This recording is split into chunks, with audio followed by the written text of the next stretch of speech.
आनन्दतीर्थभगवत्पादान् वन्दे निरन्तरम्। नमोऽस्तु तात्विका देवाः विष्णुभक्तिपरायणाः धर्ममार्गे प्रेरयन्तु भवन्तः सर्व एव हि।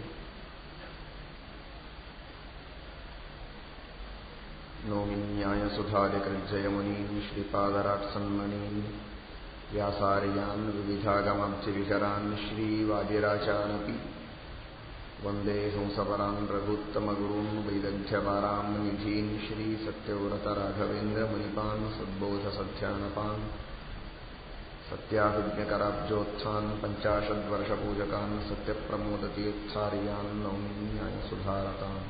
श्रीगुरुभ्यो नमः।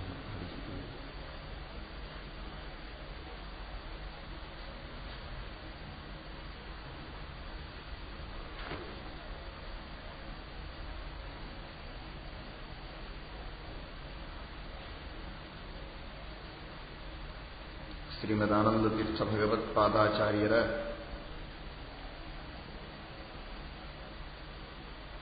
ಸ್ಪಷ್ಟವಾದ ನಿರೂಪಣೆಯ ಪ್ರಕಾರ ಶ್ರೀಮನ್ಮಹಾಭಾರತ ಸರ್ವ ನಿರ್ಣಯ ಶಾಸ್ತ್ರಗಳಲ್ಲಿಯೇ ಉತ್ತಮವಾದ ಶಾಸ್ತ್ರ. ಶ್ರೀಮನ್ಮಹಾಭಾರತದಲ್ಲಿ ಇಲ್ಲದೇ ಇರುವ ವಿಷಯಗಳೇ ಇಲ್ಲ. ಮಹಾಭಾರತವೇ ಹೇಳುತ್ತದೆ, ಯದಿಹಾಸ್ತಿ ತದನ್ಯತ್ರ ಯನ್ನೇಹಾಸ್ತಿ ನ ಕುತ್ರಚಿತ್. ಧರ್ಮ, ಅರ್ಥ, ಕಾಮ ಹಾಗೂ ಮೋಕ್ಷಗಳೆಂಬ 4 ಪುರುಷಾರ್ಥಗಳಿಗೆ ಸಂಬಂಧಪಟ್ಟ ಯಾವುದೇ ವಿಷಯಗಳಿದ್ದರೂ ಕೂಡ ಅದು ಮಹಾಭಾರತದಲ್ಲಿ ಇರಲೇಬೇಕು. ಮಹಾಭಾರತ ಸ್ಪರ್ಶ ಮಾಡಿಲ್ಲ ಅಂತಾದರೆ ಆ ವಿಷಯ ಇನ್ಯಾವ ಶಾಸ್ತ್ರಗಳಲ್ಲಿಯೂ ಇರಲಿಕ್ಕೆ ಸಾಧ್ಯ ಇಲ್ಲ. ಆ ಮಟ್ಟದಲ್ಲಿ ಮಹಾಭಾರತದಲ್ಲಿ ವೇದವ್ಯಾಸದೇವರು ತಮ್ಮ ಅದ್ಭುತವಾದ ಶಕ್ತಿಯಿಂದ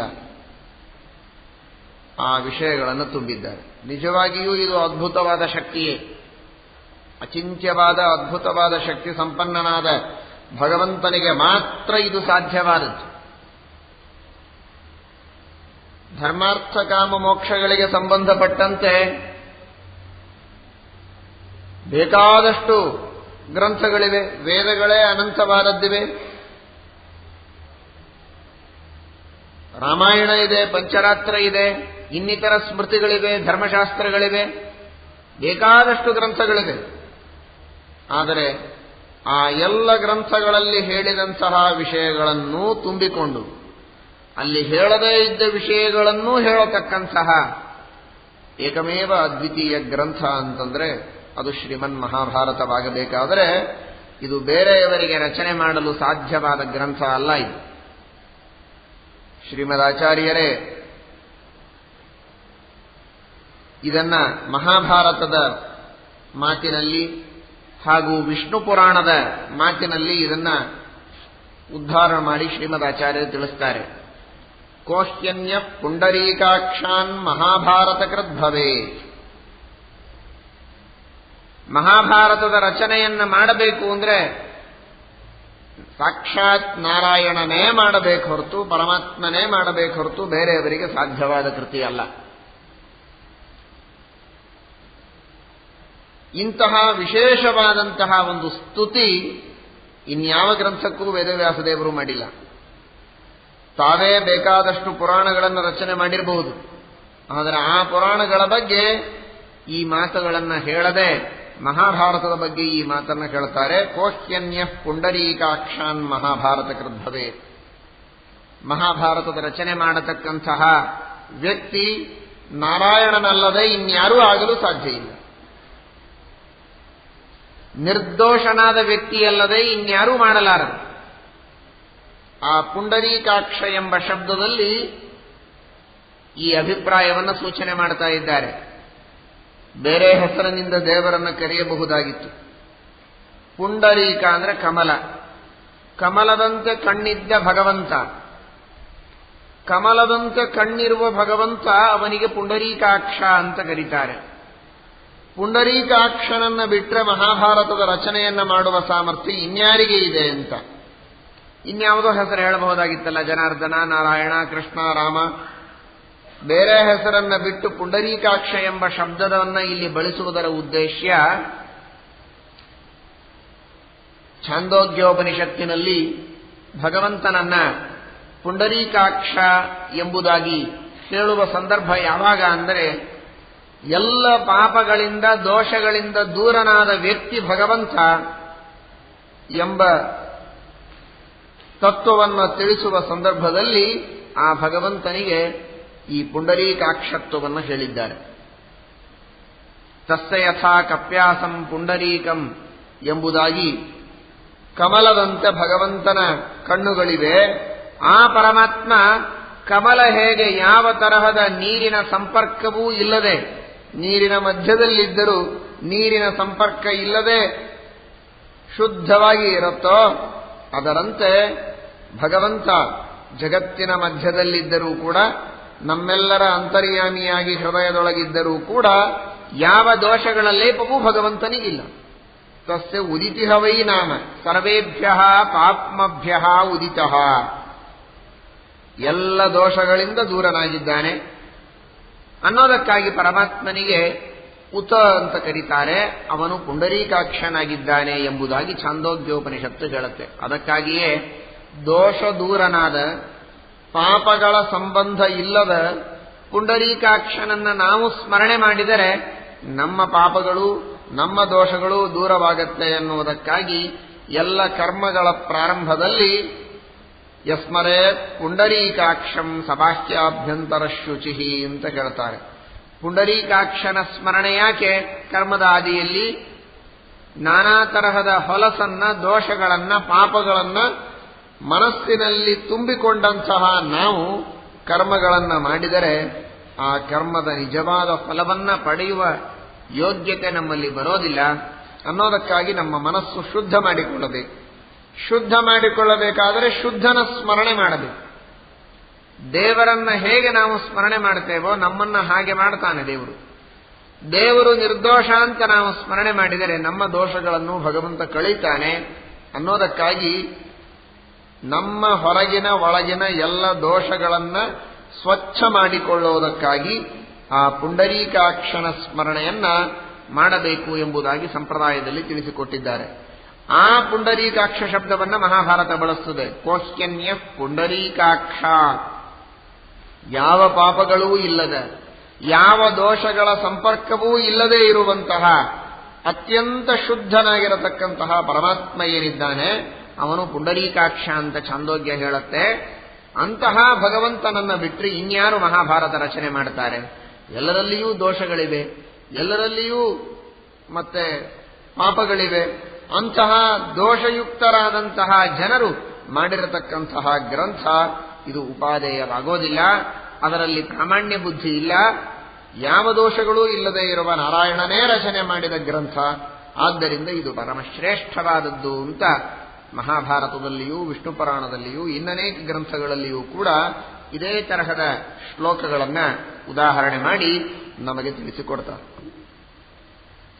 ಇದು ಶ್ರೀಮದಾನಂದ ತೀರ್ಥ ಭಗವತ್ಪಾದಾಚಾರ್ಯರು ಗೀತಾಭಾಷ್ಯದಲ್ಲಿ ಬಹಳ ಪ್ರಾಶಸ್ತ್ಯವನ್ನು ಕೊಟ್ಟು ಈ ಮಹಾಭಾರತದ ಶ್ಲೋಕದ ಉದಾಹರಣೆಯನ್ನು ಮಾಡಿ ನಮಗೆ ತಿಳಿಸಿಕೊಡ್ತಾರೆ.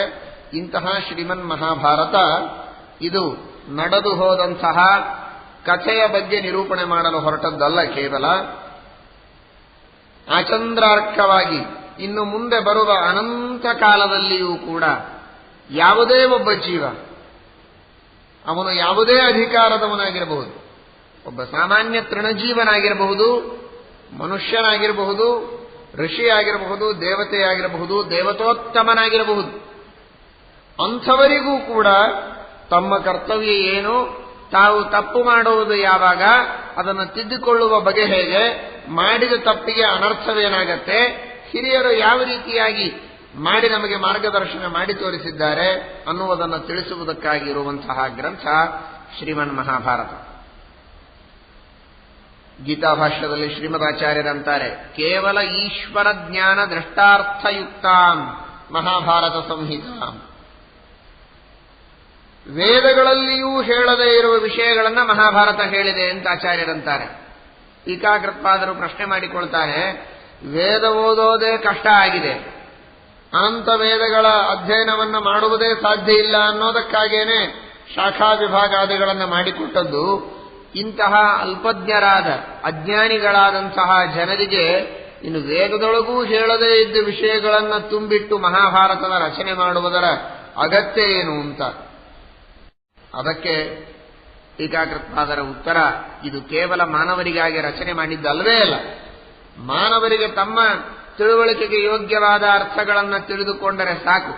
ಆದರೆ ಬ್ರಹ್ಮಾದಿ ದೇವತೆಗಳಿಗಾಗಿ ಈ ಗ್ರಂಥವನ್ನು ರಚನೆ ಮಾಡಿದ್ದು. ಅವರಿಗೆ ವೇದ ಸಾಕಾಗುವುದಿಲ್ಲ, ಅವರ ತ್ಯಕ್ತ ವೈದಿಕರು ಅಂತ ಕರೀತಾರೆ ಅವರನ್ನು.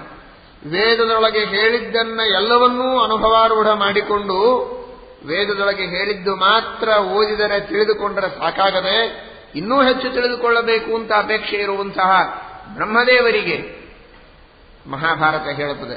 ಈ ಮಹಾಭಾರತದಲ್ಲಿ ಹೇಳಿದ್ದೂ ಸಾಕಾಗದೇ ಇದ್ದಾಗ ಪರಮಾತ್ಮ ತಾನೇ ಸ್ವತಃ ಬ್ರಹ್ಮದೇವರಿಗೆ ವಾಯುದೇವರಿಗೆ ಉಪದೇಶ ಮಾಡ್ತಾನೆ ಅಂತಿದೆ.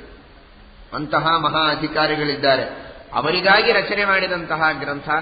ಹೀಗಾಗಿ ಎಲ್ಲವೂ ನಮಗಾಗಿ ಅಂತ ತಿಳಿಯುವುದಲ್ಲ, ನಮ್ಮ ಯೋಗ್ಯತೆಗೆ ತಕ್ಕಷ್ಟು ವಿಷಯಗಳನ್ನು ನಾವು ಈ ಮಹಾಭಾರತದಲ್ಲಿ ತಿಳಿಯುವ ಪ್ರಯತ್ನವನ್ನು ಮಾಡಬೇಕು ಎಂಬುದಾಗಿ ಶ್ರೀಮದಾಚಾರ್ಯರು ತಿಳಿಸಿಕೊಟ್ಟಿದ್ದಾರೆ.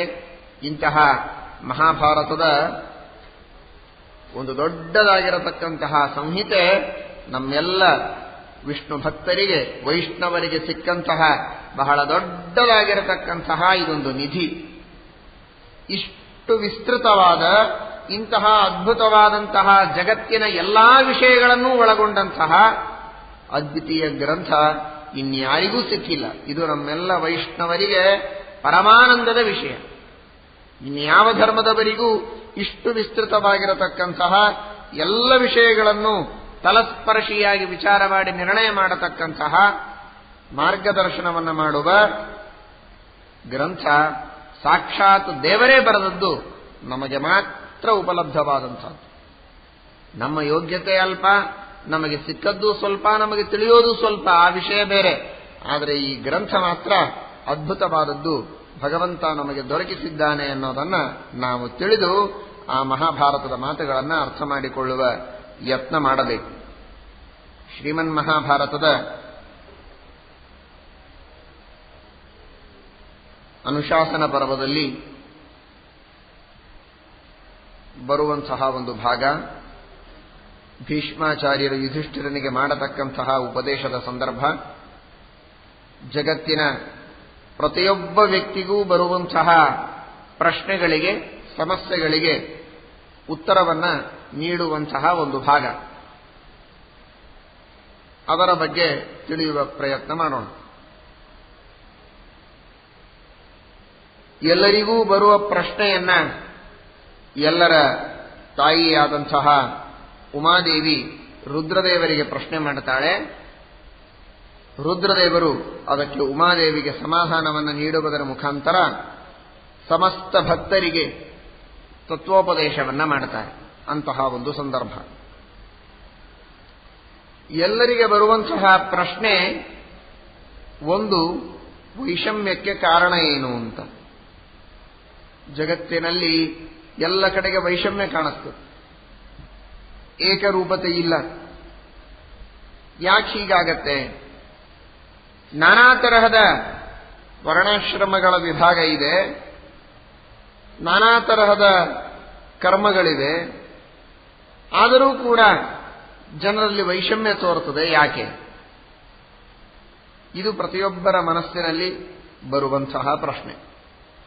ಮಹಾಭಾರತದ ಈ ಭಾಗವನ್ನ ನಿಜವಾಗಿ ಶ್ರದ್ಧೆಯಿಂದ ಕೇಳಿ ತಿಳಿದುಕೊಂಡ್ರೆ ನಾವು ಮಾಡುವಂತಹ ತಪ್ಪುಗಳು ಎಷ್ಟು ದೊಡ್ಡ ತಪ್ಪುಗಳು, ಇದರಿಂದ ಎಂತಹ ದೊಡ್ಡ ಅನರ್ಥ ನಮಗಾಗಿ ಕಾದಿದೆ, ಅವುಗಳಿಂದ ನಾವು ತಪ್ಪಿಸಿಕೊಳ್ಳಬೇಕಾಗಿದ್ರೆ ನಾವು ಯಾವ ದಾರಿಯಲ್ಲಿ ನಡೆಯಬೇಕು, ಇದನ್ನ ಮನುಷ್ಯ ನಿರ್ಧಾರ ಮಾಡಿಕೊಳ್ಳುವುದಕ್ಕೆ ಭೀಷ್ಮಾಚಾರ್ಯರ ಮುಖದಲ್ಲಿ ನಿಂತು ಸಾಕ್ಷಾತ್ ಶ್ರೀಕೃಷ್ಣ ಪರಮಾತ್ಮನೇ ಮಾಡಿಸಿದ ಉಪದೇಶ ಇದು.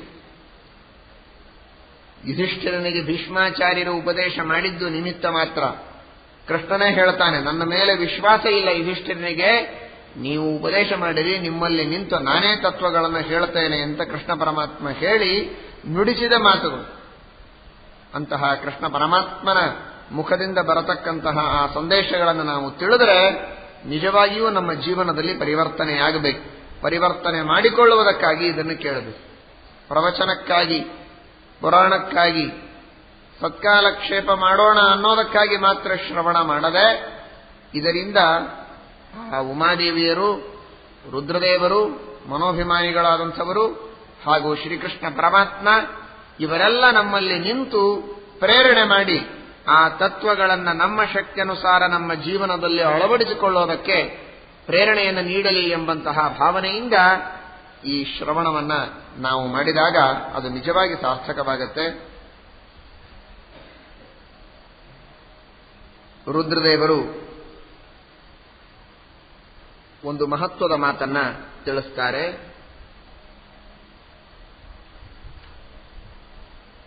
ವರ್ಣಾಶ್ರಮ ವಿಭಾಗ ನಾವು ಕಾಣುತ್ತೇವೆ. ಕೆಲವರು ವೇದಾದಿ ಶಾಸ್ತ್ರಗಳನ್ನು ಬಹಳಷ್ಟು ಚೆನ್ನಾಗಿ ಅಧ್ಯಯನ ಮಾಡುತ್ತಾರೆ. ತತ್ವಶಾಸ್ತ್ರದಲ್ಲಿ ಆಸಕ್ತರಾಗಿ ಪಾಠ ಪ್ರವಚನದಲ್ಲಿ ನಿರತರಾಗಿರ್ತಾರೆ. ದೇವರಲ್ಲಿ ಶ್ರದ್ಧೆ, ಧರ್ಮದಲ್ಲಿ ನಂಬಿಕೆ, ಸ್ವರ್ಗ ನರಕಗಳ ಮೇಲೆ ವಿಶ್ವಾಸ, ಅದರಿಂದ ಭೀತರಾಗಿ ಸತ್ಕರ್ಮಗಳನ್ನು ಮಾಡ್ತಾ ಅತ್ಯಂತ ಸಾರ್ಥಕವಾದ ಜೀವನವನ್ನು ಕೆಲವರು ನಡೆಸ್ತಾರೆ. ಇನ್ನು ಕೆಲವರಿಗೆ ಆ ವೇದಾದಿ ಶಾಸ್ತ್ರಗಳನ್ನು ಅಧ್ಯಯನ ಮಾಡತಕ್ಕಂತಹ ಯೋಗ್ಯತೆ, ಅಧಿಕಾರ ಇರೋದಿಲ್ಲ. ಆ ತರಹದ ವರ್ಗದಲ್ಲಿ, ಕುಟುಂಬದಲ್ಲಿ ಕೆಲವರು ಹುಟ್ಟುತ್ತಾರೆ. ಹೀಗೇಕೆ ದೇವರ ಮಾಡ್ತಾನೆ ಅನ್ನೋದಕ್ಕೆ ರುದ್ರದೇವರು ಕಾರಣ ಕೊಡ್ತಾರೆ.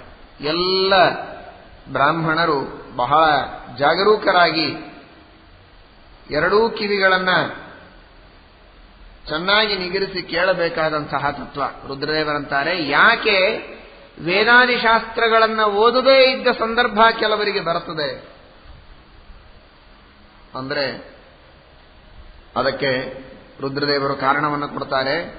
ದೇವರು ಒಳ್ಳೆ ಜನ್ಮವನ್ನು ಕೊಡ್ತಾನೆ, ಬ್ರಾಹ್ಮಣ ಜನ್ಮವನ್ನು ಕೊಡ್ತಾನೆ, ವೇದಶಾಸ್ತ್ರಗಳನ್ನು ಓದುವ ಅಧಿಕಾರವನ್ನು ಕೊಡ್ತಾನೆ, ಸುತ್ತಮುತ್ತಲೂ ಉತ್ತಮರಾದ ವಿದ್ವಾಂಸರು, ಪಂಡಿತರು, ಜ್ಞಾನಿಗಳು ಅಂಥವರ ಸಹವಾಸವನ್ನು ಕೊಡ್ತಾನಂತೆ ದೇವರು. ಅಷ್ಟೆಲ್ಲ ಸಜ್ಜನರ ಸಹವಾಸ, ಉತ್ತಮವಾದ ಕುಲ, ಉತ್ತಮವಾದ ವಾತಾವರಣ ಎಲ್ಲ ಇರುವಾಗಲೂ ಕೂಡ ಅದರ ಉಪಯೋಗ ಮಾಡಿಕೊಳ್ಳುವುದಿಲ್ಲ. ಶಾಸ್ತ್ರದ ಶ್ರವಣ ಮಾಡಲಿಲ್ಲ, ಮಾಡದೇ ಇದ್ರೆ ಬಿಡ್ಲಿ, ಶಾಸ್ತ್ರದ ಅಧ್ಯಯನಾದಿಗಳನ್ನು ಮಾಡುವವರಿಗೆ ತಿರಸ್ಕಾರ ಮಾಡ್ತಾನೆ. ವ್ಯರ್ಥ ಕಾಲಹರಣ ಮಾಡ್ತಾ ಇದ್ದೀರಿ, ಜೀವನವನ್ನು ಹಾಳು ಮಾಡಿಕೊಳ್ತಾ ಇದ್ದೀರಿ. ಎಷ್ಟು ಪ್ರಗತಿಶೀಲವಾದಂತಹ ಸಮಾಜ ಇದೆ. ಇಂತಹ ಪ್ರಗತಿಶೀಲವಾದ ಸಮಾಜದಲ್ಲಿ ಬೇಕಾದಷ್ಟು ಹಣ ಗಳಿಸಬಹುದು, ಸುಖವಾಗಿರಬಹುದು, ಮಜಾ ಮಾಡಬಹುದು, ಐಷ ಆರಾಮದಿಂದಿರಬಹುದು. ಯಾವುದೋ ಹಳೆ ಕಾಲದ ಪುಸ್ತಕಗಳನ್ನು, ಕೆಲಸಕ್ಕೆ ಬಾರದೇ ಇದ್ದಂತಹ ಪುಸ್ತಕಗಳನ್ನು ತೆಗೆದು ಓದಿ ಅದರಲ್ಲಿ ತಲೆ ಹಾಕಿಕೊಂಡು ಜೀವನವನ್ನು ಹಾಳು ಮಾಡಿಕೊಳ್ತಾ ಇದ್ದಾರೆ ಅಂತ ಶಾಸ್ತ್ರ ಓದುವವರನ್ನೂ ನಿಂದೆ ಮಾಡ್ತಾನೆ, ತಿರಸ್ಕಾರ ಮಾಡ್ತಾನೆ, ಅವಹೇಳನ ಮಾಡ್ತಾನಲ್ಲ. ಅಂತಹ ವ್ಯಕ್ತಿಗೆ ಜನ್ಮಾಂತರದಲ್ಲಿ ಭಗವಂತ ಶಾಸ್ತ್ರವನ್ನು ಮುಟ್ಟುವ ಅಧಿಕಾರವೇ ಇಲ್ಲದೇ ಇದ್ದಂತಹ, ಯಾವ ತರಹದ ಸಜ್ಜನರ ಸಂಪರ್ಕವೇ ಇಲ್ಲದೇ ಇರುವಂತಹ ಒಂದು ದುಷ್ಟವಾಗಿರತಕ್ಕಂತಹ ಪರಿಸರದಲ್ಲಿ ಅವರನ್ನು ಹುಟ್ಟಿಸ್ತಾನೆ. ಯಾಕೆ? ಅವಕಾಶ ಕೊಟ್ಟಾಗ, ಅನುಕೂಲತೆಗಳನ್ನು ಕೊಟ್ಟಾಗಲೂ ಅದರ ಸದುಪಯೋಗ ಮಾಡಿಕೊಳ್ಳದೇ ಇದ್ದದ್ದಕ್ಕೆ ಅವನನ್ನು ಆ ರೀತಿಯಾದಂತಹ ಒಂದು ಯೋನಿಯಲ್ಲಿ ಹಾಕ್ತಾನಂತೆ. ಆದರೆ ಇದಕ್ಕೆ ವಿಪರೀತವಾಗಿ ಯಾವ ವ್ಯಕ್ತಿಗೆ ಈ ಜನ್ಮದಲ್ಲಿ ಶಾಸ್ತ್ರ ಓದುವ ಅಧಿಕಾರ ಇಲ್ಲ, ಭಗವಂತನ ನಾಮಸ್ಮರಣೆಯನ್ನು ಮಾಡುವ ಅಧಿಕಾರ ಮಾತ್ರ ಇದೆ, ಅಂಥವರಿಗೂ ಶ್ರದ್ಧೆ ಇದೆ. ಶಾಸ್ತ್ರವನ್ನು ಓದುವವರ ಬಗ್ಗೆ ದೂರದಿಂದ ಪ್ರೀತಿಯನ್ನ ಮಾಡಿ, ವಿಶ್ವಾಸವನ್ನ ಮಾಡಿ, ಸೇವೆಯನ್ನ ಮಾಡುತ್ತಾರೆ. ತಮಗೆ ಇದ್ದಷ್ಟು ತಿಳುವಳಿಕೆಯಲ್ಲಿ ಭಗವಂತನ ತತ್ವವನ್ನು ತಿಳಿದುಕೊಳ್ಳುವಂತಹ ಪ್ರಯತ್ನವನ್ನ ಮಾಡುತ್ತಾರೆ. ಅದರ ಬಗ್ಗೆ ಆದರ ತೋರಿಸ್ತಾರೆ, ರುಚಿ ತೋರಿಸ್ತಾರೆ.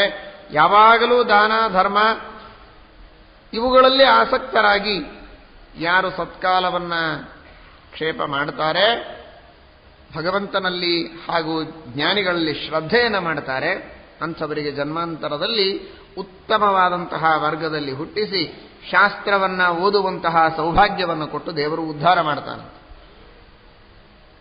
ದೇವರು ಎಷ್ಟೋ ಜನ್ಮಗಳ ಪುಣ್ಯದಿಂದ ಇಂತಹ ಮಾನವ ಜನ್ಮ, ಬ್ರಾಹ್ಮಣ ಜನ್ಮ, ವೈಷ್ಣವ ಜನ್ಮವನ್ನ ಕೊಟ್ಟಾಗ ಅದರ ದುರುಪಯೋಗ ಮಾಡಿಕೊಂಡ್ರೆ ಏನು ಅನರ್ಥವಾಗತ್ತೆ ಜನ್ಮಾಂತರದಲ್ಲಿ ಎನ್ನುವುದನ್ನು ರುದ್ರದೇವರು ಬಹಳ ಎಚ್ಚರ ವಹಿಸಿ ನೀವೆಲ್ಲ ಗಮನ ಕೊಡಿ ಎಂಬುದಾಗಿ ಭಕ್ತರನ್ನು ಉದ್ದೇಶಿಸಿ ನಮಗೆ ತಿಳಿಸ್ತಾ ಇದ್ದಾರೆ. ಎಷ್ಟೋ ಕಥೆಗಳಲ್ಲಿ ನಾವು ಕೇಳ್ತೇವಲ್ಲ, ನಾರದರೇ ಅದಕ್ಕೆ ಪ್ರಧಾನರಾದ ದೃಷ್ಟಾಂತ. ಅವರು ಹುಟ್ಟಿದ್ದು ಶೂದ್ರರಾಗಿ ಮೊದಲು ಹೋದ ಕಲ್ಪದಲ್ಲಿ. ಆದರೆ ಅದೇ ನಾರದರು ಶಾಸ್ತ್ರವನ್ನ ಓದುವಂತಹ ಜ್ಞಾನಿಗಳ ಸೇವೆಯನ್ನು ಮಾಡಿದ್ದಕ್ಕೆ, ಜ್ಞಾನಿಗಳ ಮೇಲೆ ವಿಶ್ವಾಸ ಮಾಡಿದ್ದಕ್ಕೆ, ಶ್ರದ್ಧೆ ಮಾಡಿದ್ದಕ್ಕೆ, ಅದನ್ನು ಆಧರಿಸಿದ್ದಕ್ಕೆ ಜನ್ಮಾಂತರದಲ್ಲಿ ಬರೀ ಬ್ರಾಹ್ಮಣರಲ್ಲ, ಸಾಕ್ಷಾತ್ ಬ್ರಹ್ಮದೇವರ ಮಾನಸಪುತ್ರರಾಗಿ ಹುಟ್ಟುವಂತಹ ಮಹಾಭಾಗ್ಯವನ್ನ ಪಡೆದುಕೊಂಡಿದ್ದಾರೆ. ಅವರ ಯೋಗ್ಯತೆ ಬಹಳ ದೊಡ್ಡದಾಗಿತ್ತು. ಬ್ರಹ್ಮದೇವರ ಮಾನಸಪುತ್ರರಾದರು. ಬ್ರಹ್ಮದೇವರ ಮಾನಸಪುತ್ರರಾಗುವುದು ಬೇಡ, ಸಾಮಾನ್ಯ ಶ್ರೇಷ್ಠರಾದಂತಹ ಜ್ಞಾನಿಗಳ ಪುತ್ರರಾಗಿ ಜ್ಞಾನವನ್ನು ಸಂಪಾದನೆ ಮಾಡತಕ್ಕಂತಹ ಯೋಗ್ಯತೆಯನ್ನಾದರೂ ಪಡೆದುಕೊಳ್ಳುವ ಪ್ರಯತ್ನದಲ್ಲಿ ನಾವಿರಬೇಕೇ ಹೊರತು ಇದ್ದ ಅವಕಾಶವನ್ನು ಕಳೆದುಕೊಳ್ಳುವಂತಹ ದುಸ್ಸಾಹಸವನ್ನ ಮಾಡಬೇಡಿ ಎಂಬುದಾಗಿ ರುದ್ರದೇವರು ತಿಳಿಸ್ತಾರೆ. ಎರಡನೆಯದಾಗಿ ಉಮಾದೇವಿಯರು ಒಂದು ಮಹತ್ವದ ಪ್ರಶ್ನೆಯನ್ನು ಕೇಳ್ತಾರೆ. ಪ್ರಶ್ನೆಗಳು ನಿಜವಾಗಿ ಬಹಳ ರೋಚಕವಾಗಿವೆ. ಇದರಲ್ಲಿ ಹೆಚ್ಚಿನ ವಿವರಣೆಗಳನ್ನು ಕೊಡುವುದು ಬೇಕೇ ಆಗಿಲ್ಲ. ಪ್ರತಿಯೊಬ್ಬರಿಗೂ ಬರುವ ಪ್ರಶ್ನೆಗಳನ್ನೇ ಕೇಳ್ತಾರೆ. ಏನು ಪ್ರಶ್ನೆ? ಉಮಾದೇವಿಯ ಪ್ರಶ್ನೆ ಎಷ್ಟು ಸುಂದರವಾಗಿದೆ ನೋಡಿ. ಜಗತ್ತಿನಲ್ಲಿರುವ ನಾನಾ ತರಹದ ವೈಷಮ್ಯಗಳಲ್ಲಿ ಒಂದು ವೈಷಮ್ಯ ನಾವು ಕಾಣೋದು, ಕೆಲವರಿಗೆ ಬೇಕಾದಷ್ಟು ಭೋಗ್ಯವಾದ ಪದಾರ್ಥಗಳು ಮನೆ ತುಂಬ ಇರುತ್ತದೆ, ಭೋಗ ಮಾಡಲಿಕ್ಕೆ ಆಗುವುದಿಲ್ಲ. ಬೇಕಾದಷ್ಟು ಸಿಹಿಯಾದ ಪದಾರ್ಥಗಳನ್ನು ಮಾಡುವಂತಹ ಹಣ ಇದೆ, ಮಾಡಲಿಕ್ಕೆ ಅಡಿಗೆಯವರಿದ್ದಾರೆ, ಮನೆಯವರ ಅನುಕೂಲ ಇದ್ದಾರೆ, ಬೇಕಾದಷ್ಟು ಮಾಡಿ ಹಾಕ್ಲಿಕ್ಕೆ ಇದ್ದಾರೆ. ಇವನಿಗೆ ತಿನ್ಲಿಕ್ಕಾಗುವುದಿಲ್ಲ. ಒಂದು ಸಕ್ಕರೆ ಕಾಳು ಬಾಯಿಯಲ್ಲಿ ಹಾಕಬೇಡ ಅಂತ ಡಾಕ್ಟರ್ ಹೇಳಿರ್ತಾರೆ. ಜನರು ತಿನ್ನೋದನ್ನು ನೋಡ್ತಾ ಕೂಡಬೇಕಷ್ಟೆ, ಇನ್ನೇನು ಮಾಡಲಿಕ್ಕೆ ಆಗುವುದಿಲ್ಲ. ಹಾಗೆ ಪರಿಸ್ಥಿತಿ ಇದೆ. ಇನ್ನು ಬೇಕಾದಷ್ಟು ಪದಾರ್ಥಗಳಿದೆ, ಬಂಗಾರ ಇದೆ, ಬೆಳ್ಳಿ ಇದೆ, ಮತ್ತೊಂದಿದೆ. ಆದರೆ ಕಳ್ಳರ ಹೆದರಿಕೆ ಎಲ್ಲ ಇದ್ದರೂ ಕೂಡ ಮತ್ತೆ ಪ್ಲಾಸ್ಟಿಕ್ಕಿನ ಆಭರಣಗಳನ್ನೇ ಹಾಕೊಂಡು ಓಡಾಡಬೇಕೇ ಹೊರತು ಇದ್ದ ಬಂಗಾರ ಬೆಳ್ಳಿ ಉಪಯೋಗಿಸುವ ಸ್ಥಿತಿಯಲ್ಲಿಲ್ಲ. ಹೀಗೇಕಾಗತ್ತೆ? ಬೇಕಾದಷ್ಟು ಐಶ್ವರ್ಯವಿದ್ದರೂ ಭೋಗ ಮಾಡಲಿಕ್ಕಾಗದೇ ಇರುವಂತಹ, ಬೇಕಾದಷ್ಟು ತಿನ್ನುವ ಪದಾರ್ಥಗಳಿದ್ದರೂ ಅದನ್ನು ತಿನ್ನುವಂತಹ ಪರಿಸ್ಥಿತಿ ಇಲ್ಲದೆ ಒದ್ದಾಡುವ ಸಂದರ್ಭ ಯಾಕೆ ಜನರಿಗೆ ಬರ್ತದೆ ಎಂಬುದಾಗಿ ಉಮಾದೇವಿಯರು ಕೇಳ್ತಾರೆ. ಇದಕ್ಕೆ ವಿಪರೀತವಾಗಿ ಕೆಲವರಿರ್ತಾರೆ. ಮನೆಯೊಳಗೆ ಏನೂ ಹಣ ಇಲ್ಲ, ಯಾವ ವೈಭವಕ್ಕೆ ಬೇಕಾದಂತಹ ಬೆಳ್ಳಿ ಬಂಗಾರ ವಸ್ತು ಏನೂ ಇಲ್ಲ, ಆದರೆ ಎಲ್ಲಾ ಭೋಗ ಇರ್ತದೆ. ನಿತ್ಯವೂ ಪಂಚಭಕ್ಷ ಪರಮಾನ್ನ, ಒಬ್ಬರಿಲ್ಲ ಒಬ್ಬರ ಮನೆಯಲ್ಲಿ ಊಟ ಆಗತ್ತೆ, ಯಾರೋ ತಂದು ಕೊಡ್ತಾರೆ, ಎಲ್ಲಿಯೋ ಕರೀತಾರೆ, ಒಂದು ದಿವಸ ಅವರಿಗೆ ಕೊರತೆ ಇಲ್ಲ. ಯಾರದೋ ವಾಹನದಲ್ಲಿ ಓಡಾಡುತ್ತಾರೆ, ಯಾರೋ ಊಟಕ್ಕೆ ಕರೀತಾರೆ, ಯಾರೋ ಉಪಯೋಗಿಸುವುದಕ್ಕೆ ಅವರಿಗೆ ಪಾತ್ರೆಗಳನ್ನು ಕೊಡ್ತಾರೆ, ಆಭರಣಗಳನ್ನು ಕೊಡ್ತಾರೆ, ಎಲ್ಲ ಇದೆ. ಏನೂ ಇಲ್ಲ, ಎಲ್ಲ ಇದೆ. ಎಲ್ಲ ಇರ್ತದೆ, ಏನೂ ಭೋಗಕ್ಕೆ ಇರುವುದಿಲ್ಲ. ಹೀಗೆ ವಿಚಿತ್ರವಾದ ಸಂದರ್ಭ ಲೋಕದಲ್ಲಿ ನಮಗೆ ನೋಡಲಿಕ್ಕೆ ಸಿಗತ್ತಲ್ಲ. ಇದರ ಹಿನ್ನೆಲೆ ಏನು? ನಿಜ, ಅವರವರು ಮಾಡಿದಂತಹ ಕರ್ಮಕ್ಕೆ ತಕ್ಕಂತೆ ಅವರಿಗೆ ಫಲ ಬರ್ತದೆ ಎನ್ನುವುದು ಒಂದು ಸಾಮಾನ್ಯ ನಿಯಮ. ಜಗತ್ತಿನಲ್ಲಿ ಬಂದಂತಹ ವೈಷಮ್ಯಕ್ಕೆ ದೇವರು ಹೊಣೆಯಲ್ಲ. ಅವರವರಿಗೆ ವಿಚಿತ್ರವಾದ ಫಲಗಳು ಬರುವುದಕ್ಕೆ ಅವರವರು ಮಾಡಿರತಕ್ಕಂತಹ ಕರ್ಮಗಳೇ ಕಾರಣ. ವೈಷಮ್ಯ ನೈರ್ಘೃಣ್ಯೇನ ಸಾಪೇಕ್ಷತ್ವಾತ್. ಪರಮಾತ್ಮನಿಗೆ ವೈಷಮ್ಯ ಇಲ್ಲ, ಅವರವರ ಕರ್ಮ ನೋಡಿ ಫಲ ಕೊಡ್ತಾನೆ ಎನ್ನುವುದು ಶಾಸ್ತ್ರದ ಸಿದ್ಧಾಂತ. ಹಾಗಾದರೆ ಇದೇನು ಕರ್ಮ ಹೀಗೆ ವಿಚಿತ್ರವಾಗಿರ್ತದೆ? ಅವನ ಕರ್ಮ ಕೆಟ್ಟ ಕರ್ಮ ಇದ್ರೆ ಅವನಿಗೇನು ಸಿಗಲೇಬಾರದು, ಎಲ್ಲ ಸಿಗತ್ತೆ, ಆದರೂ ಭೋಗ ಮಾಡಲಿಕ್ಕಾಗುವುದಿಲ್ಲ. ಯಾಕೆ? ಇಂತಹ ಕರ್ಮ ಹೇಗಿರ್ಲಿಕ್ಕೆ ಸಾಧ್ಯ? ಅವನು ಕರ್ಮ ಚೆನ್ನಾಗಿ ಮಾಡಿಲ್ಲ ಅಂತಾದರೆ ಅವನಿಗೆ ಪದಾರ್ಥಗಳೂ ಸಿಗಬಾರದು, ಭೋಗ ಮಾಡಲಿಕ್ಕೂ ಆಗಬಾರದು. ಅವನ ಕರ್ಮಗಳನ್ನು ಚೆನ್ನಾಗಿ ಮಾಡಿದ್ದೇ ಆದರೆ ಪದಾರ್ಥಗಳೂ ಸಿಗಬೇಕು, ಭೋಗ ಮಾಡಲಿಕ್ಕೂ ಆಗಬೇಕು, ಎರಡೂ ಆಗಬೇಕು. ಇದು ವಿರುದ್ಧವಾದದ್ದು ಹೇಗೆ? ಅದಕ್ಕೆ ರುದ್ರದೇವರಂತಾರೆ, ಅಂಥದೇ ಕರ್ಮಗಳಿವೆ. ಕರ್ಮಗಳು ಇಷ್ಟು ವಿಚಿತ್ರವಾಗಿವೆಯಲ್ಲ, ಪದಾರ್ಥಗಳು ಸಿಕ್ಕಿರಬೇಕು, ಆದರೆ ಭೋಗ ಮಾಡಲಿಕ್ಕಾಗಿರಬಾರ್ದು. ಅಂತಹ ಕರ್ಮಗಳನ್ನು ಮಾಡಿರ್ತಾರೆ ಜನ. ಅದು ಯಾವುದು? ಇವತ್ತಿನ ಕಾಲದೊಳಗೆ ಅನೇಕ ಜನರನ್ನ ನಾವೇ ನೋಡಿದ್ದೇವೆ. ಇಂಥವರನ್ನ, ಆ ಜನರ ಹೆಸರು ಹೇಳದೆ ಅವರ ಬಗ್ಗೆ ಚಿತ್ರಣವನ್ನು ರುದ್ರದೇವರು ಮಾಡ್ತಾರೆ ಅಂತ ಅನಿಸುತ್ತೆ. ಅಷ್ಟು ಸ್ಪಷ್ಟವಾಗಿ ರುದ್ರದೇವರು ಪ್ರತಿಯೊಬ್ಬ ಸಾಮಾನ್ಯ ಜನರ ಒಂದು ಭಾವನೆಯನ್ನ ಕನ್ನಡಿಯಲ್ಲಿ ಹಿಡದಂತೆ ತಿಳಿಸ್ತಾರೆ. ಯಾರು ಪರೈಸ್ಸಂಚೋದಿತಾ ಧರ್ಮಂ ಕುರುವತೆ ನ ಸ್ವಕಾಮತಃ. ಪರೈಸ್ಸಂಚೋದಿತಾ, ಎಷ್ಟೋ ಜನ ಪ್ರವಚನಕ್ಕೆ ಬರ್ತಾರೆ. ಯಾಕೆ ಅಂದ್ರೆ ಅವರಿಗೆ ಪ್ರವಚನದಲ್ಲಿ ಶ್ರದ್ಧೆ ಇರುವುದಿಲ್ಲ, ಕೇಳಬೇಕು ಅಂತ ಅಪೇಕ್ಷೆ ಇರೋದಿಲ್ಲ.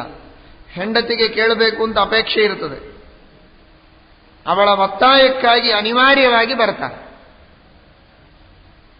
ಹೆಂಡತಿಯ ಮೇಲೆ ಪ್ರೀತಿ ಸಾಕಷ್ಟು ಮಾಡ್ತಾರೆ, ಅವಳನ್ನ ಕಾಲ್ನಡಿಗೆಯಲ್ಲಿ ಕಳಿಸುವ ಇಚ್ಛೆ ಇರುವುದಿಲ್ಲ, ಅವರಿಗೆ ಕಾರ್ ನಡೆಸಲಿಕ್ಕೆ ಬರುವುದಿಲ್ಲ ಅನ್ನೋದಕ್ಕೆ ಅನಿವಾರ್ಯವಾಗಿ ಕಾರ್ನಲ್ಲಿ ಕೂಡಿಸಿಕೊಂಡು ಬರಬೇಕು, ಬಿಟ್ಟು ಹೋಗಬೇಕು, ತಿರುಗಿ ಕರ್ಕೊಂಡು ಹೋಗಬೇಕು ಅನ್ನುವುದಕ್ಕಾಗಿ ಕುಳಿತು ಎದ್ದು ಹೋಗ್ತಾರೆ. ಪರೈಸ್ಸಂಚೋದಿತಾ ಧರ್ಮಂ ಕುರುವತೆ, ತಾಯಿಗೋಸ್ಕರ ಅಥವಾ ಹೆಂಡತಿಗೋಸ್ಕರ ಅಥವಾ ಕೆಲವರು ಗಂಡನಿಗೋಸ್ಕರ, ಹೀಗೆ ಒಟ್ಟಾರೆ ತಮಗೆ ಬೇಕಾಗದೇ ಇದ್ದರೂ ಇನ್ನೊಬ್ಬರ ಪ್ರೇರಣೆಯಿಂದ, ಇನ್ನೊಬ್ಬರ ಒತ್ತಾಯದಿಂದ, ಮನಸ್ಸಿಲ್ಲದೆ ಇದ್ದರೂ ಕೂಡ ಏನೋ ಮಾಡ್ತಾರೆ, ಮಾಡೋದೇನೋ ಮಾಡ್ತಾರೆ, ಆದರೆ ಅಷ್ಟು ಅದರ ಬಗ್ಗೆ ಆಸ್ಥೆ ಇರುವುದಿಲ್ಲ. ಹೀಗೆ ಧರ್ಮವನ್ನ ಮಾಡಿದರೂ ನಿಜವಾದ ಬುದ್ಧಿಯಿಂದ, ನಿಜವಾದ ಇಚ್ಛೆಯಿಂದ, ಸದಿಚ್ಛೆಯಿಂದ ಮಾಡದೆ ಪರಪ್ರೇರಣೆಯಿಂದ ಯಾರು ಮಾಡ್ತಾರಲ್ಲ ಅಂಥವರ ಪರಿಸ್ಥಿತಿ ಹೀಗಾಗ್ತದೆ ಅಂತ ರುದ್ರದೇವರು ಹೇಳ್ತಾರೆ. ಕರ್ಮಗಳು ಎಷ್ಟು ಸೂಕ್ಷ್ಮವಾಗಿ ನೋಡಿಕೊಳ್ಳಿ.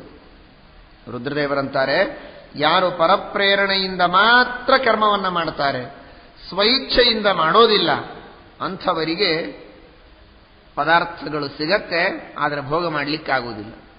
ಧರ್ಮ ಮಾಡಿದ್ದಾನಲ್ಲ, ಒತ್ತಾಯಕ್ಕೆ ಆಗಿರಬಹುದು, ಪರಪ್ರೇರಣೆಯಿಂದೇ ಆಗಿರಬಹುದು, ಧರ್ಮ ಅಂತೂ ಮಾಡಿದ್ದಾನೆ ಅನ್ನೋದಕ್ಕಾಗಿ ಬೇಕಾದಷ್ಟು ಪದಾರ್ಥಗಳನ್ನು ದೇವರು ಅವನಿಗೆ ಒದಗಿಸಿಕೊಡ್ತಾನೆ. ಆದರೆ ನಿನ್ನ ಇಚ್ಛೆಯಿಂದ ನೀನು ಮಾಡಲಿಲ್ಲ, ಬರೀ ಇನ್ನೊಬ್ಬರ ಒತ್ತಾಯದಿಂದ ಮಾಡಿದ್ದೀಯಲ್ಲ, ಹಾಗಾದ್ರೆ ಅದು ಇನ್ನೊಬ್ಬರಿಗೆ ಭೋಗಕ್ಕೆ ಆಗತ್ತೆ, ನಿನಗೆ ಭೋಗಕ್ಕಾಗುವುದಿಲ್ಲ. ಧರ್ಮ ನಿನ್ನ ಇಚ್ಛೆಯಿಂದ ಆಗಲಿಲ್ಲ, ಇನ್ನೊಬ್ಬರ ಪ್ರೇರಣೆಯಿಂದ ಆಯಿತು.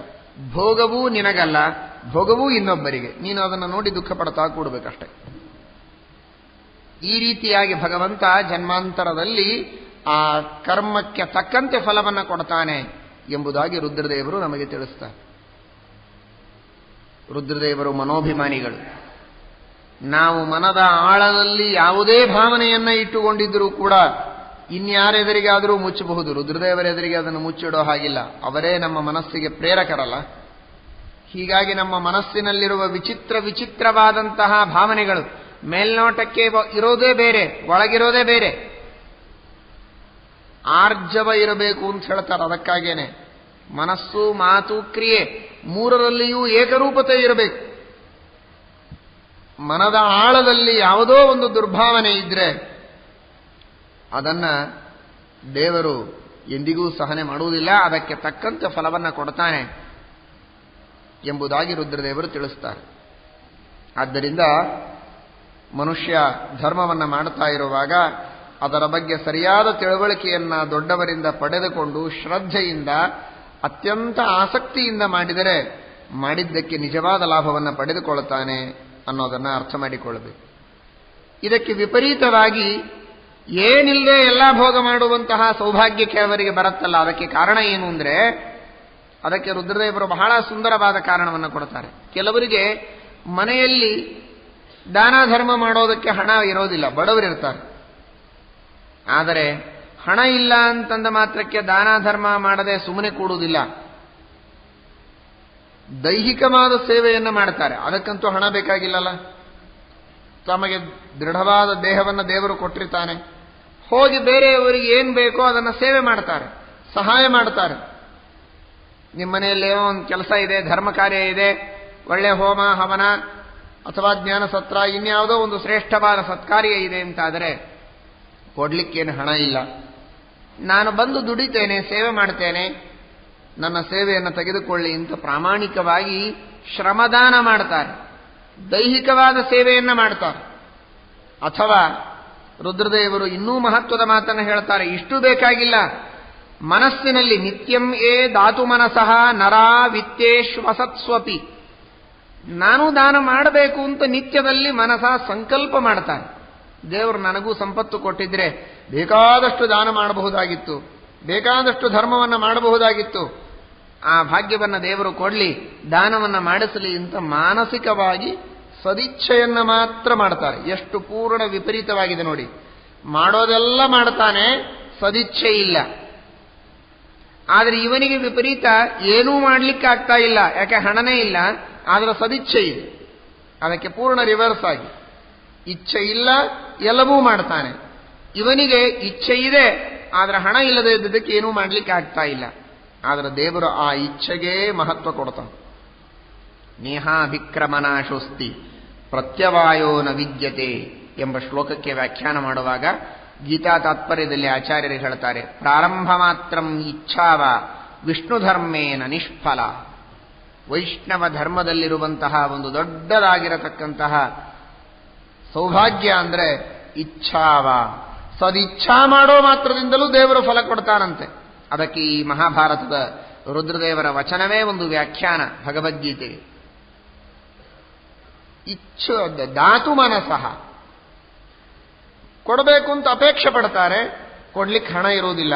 ಆದರೆ ಆ ಸದಿಚ್ಛೆಯನ್ನೇ ನೋಡಿಕೊಂಡು ಜನ್ಮಾಂತರದಲ್ಲಿ ದೇವರು ಅವರಿಗೆ ಅನುಗ್ರಹ ಮಾಡ್ತಾನೆ. ಏನು, ಹಣ ಕೊಟ್ಟಿಲ್ಲ, ಇನ್ನೊಬ್ಬರಿಗೆ ದಾನ ಮಾಡಿಲ್ಲ, ಧರ್ಮ ಮಾಡಿಲ್ಲ ಅನ್ನೋದಕ್ಕಾಗಿ ಇವನಿಗೂ ದೇವರು ಏನೂ ಕೊಡುವುದಿಲ್ಲ.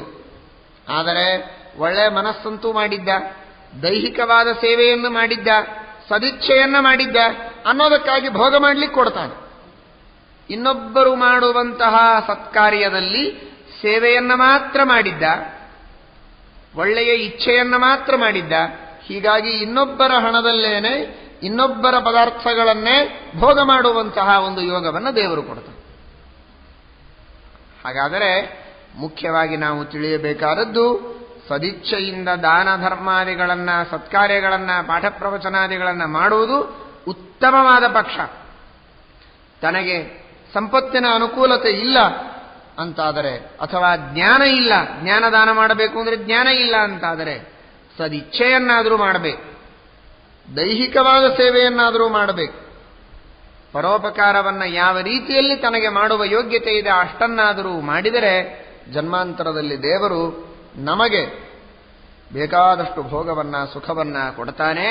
ಈ ರೀತಿಯಾಗಿ ದೇವರು ಜಗತ್ತಿನಲ್ಲಿ ವಿಷಮವಾದ ಫಲವನ್ನು ಕೊಡುವುದರ ಹಿನ್ನೆಲೆ ಇದೆ. ದೇವರು ಬುದ್ಧಿಪೂರ್ವಕವಾಗಿ ಕರ್ಮಗಳ ಅಪೇಕ್ಷೆ ಇಲ್ಲದೆ ತನ್ನ ಇಚ್ಛೆಗೆ ಬಂದಂತೆ ಪರಮಾತ್ಮ ಫಲವನ್ನು ಕೊಡುವುದಿಲ್ಲ ಎಂಬುದಾಗಿ ರುದ್ರದೇವರು ನಮಗೆ ತಿಳಿಸ್ತಾ ಇದ್ದಾರೆ. ಆದ್ದರಿಂದ ಇನ್ನೊಬ್ಬರ ಪ್ರೇರಣೆಯಿಂದ, ಒತ್ತಾಯದಿಂದ ಅಲ್ಲದೆ ಸ್ವೇಚ್ಛೆಯಿಂದ, ಸದಿಚ್ಛೆಯಿಂದ ನಾವು ಸತ್ಕರ್ಮಗಳನ್ನು ಮಾಡಿದರೆ ಆ ಕರ್ಮದಿಂದ ಮಹಾಪುಣ್ಯವನ್ನು ಗಳಿಸಬಹುದು ಎಂಬ ಸಂದೇಶವನ್ನು ಮಹಾಭಾರತ ನೀಡುತ್ತಾ ಇದೆ ಅಂತ ತಿಳಿತಾ ಇವತ್ತಿನ 2 ಮಾತುಗಳನ್ನು ಮುಗಿಸೋಣ. ಶ್ರೀಕೃಷ್ಣಾರ್ಪಣ.